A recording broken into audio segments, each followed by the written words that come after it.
जी भले 2 मिनट खूब डट के बतिया लो। पूजनीय डाइट प्राचार्य मैम,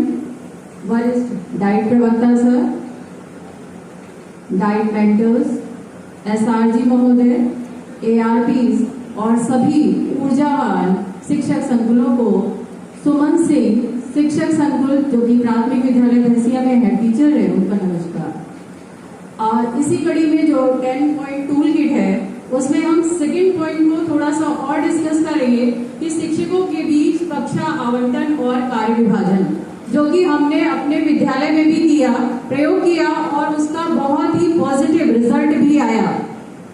अक्सर हम लोग क्या करते हैं कि एक पूरी क्लास एक टीचर को डिवाइड कर देते हैं, लेकिन हमने अपने यहाँ पहले टीचर्स से पूछा और टीचर से कि आपका इंटरेस्ट कौन से सब्जेक्ट में है और आप कौन सी क्लास अच्छे से पढ़ा सकते हैं। उन लोगों का फीडबैक लेने के बाद उन्होंने जो कक्षाएं कहा कि हमें ये विषय दे दीजिए, उनको वो डिवाइड कर दिया। बाकी जो रिमेनिंग सब्जेक्ट थे वो हमने ले लिए, यानी इस तरीके से डिवाइड किया कि हर क्लास में हर टीचर पहुंच जाए, जिससे कि एक तो बच्चा बोर ना हो और ना ही टीचर में नीरसता आए कि हम सुबह से लेकर दोपहर तक एक ही क्लास में बैठे हुए हैं।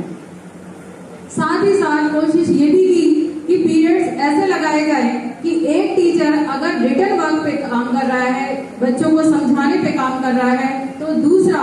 उनका टेस्ट लेने पे, उनका फीडबैक लेने पे भी काम करे। एक ही दिन में दोनों काम होने से रिजल्ट बहुत अच्छे आए।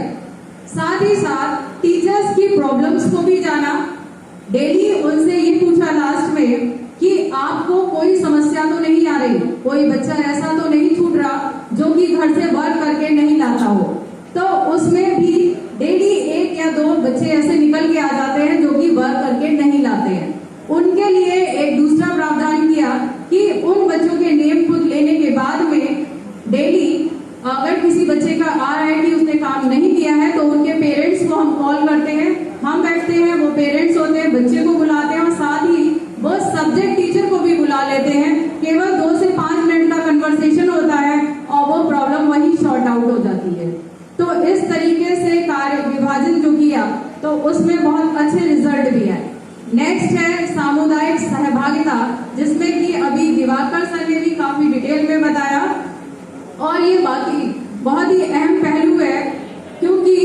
अगर हम समुदाय की सहभागिता ले पाते हैं तो हमें बहुत तरीके से आसानी हो जाएगी। सबसे बड़ी समस्या जो कि एक उपस्थिति को लेकर रहती है, अगर हम अभिभावकों को जागरूक कर पाए, उनका सहयोग मिला, तो ऐसा नहीं है SMC मेंबर्स जो है वो अपने ही बच्चों को विद्यालय भेजे, वो अपने बच्चों के साथ साथ जो और बच्चे देख लेते हैं उनको भी प्रेरित करते हैं विद्यालय जाने के लिए। और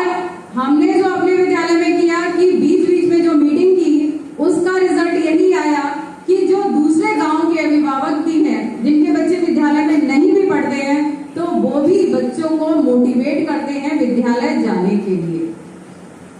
सामुदायिक सहभागिता हमारे स्कूल की बिल्डिंग के लिए भी बहुत हेल्पफुल हो जाती है, क्योंकि अगर हमें उनसे स्कूल टाइम के बाद हम लोग तो विद्यालय में नहीं होते हैं, कई स्कूल्स ऐसे हैं जहाँ पर अभी बाउंड्री वॉल वगैरह नहीं है, या जहाँ है भी तो भी बच्चे वहाँ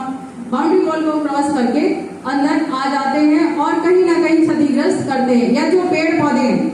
हमारे ही विद्यालय में बाउंड्री वॉल नहीं है जबकि ग्राउंड बहुत बड़ा है, पेड़ पौधे हैं, विद्यालय समय के बाद बच्चे वहां आकर पेड़ पौधों को तोड़ देते थे या जो दीवारें होती थी उनपे लाइनें वगैरह खींच जाते थे। तो यहाँ पर समुदाय की सहभागिता से रिजल्ट ये आया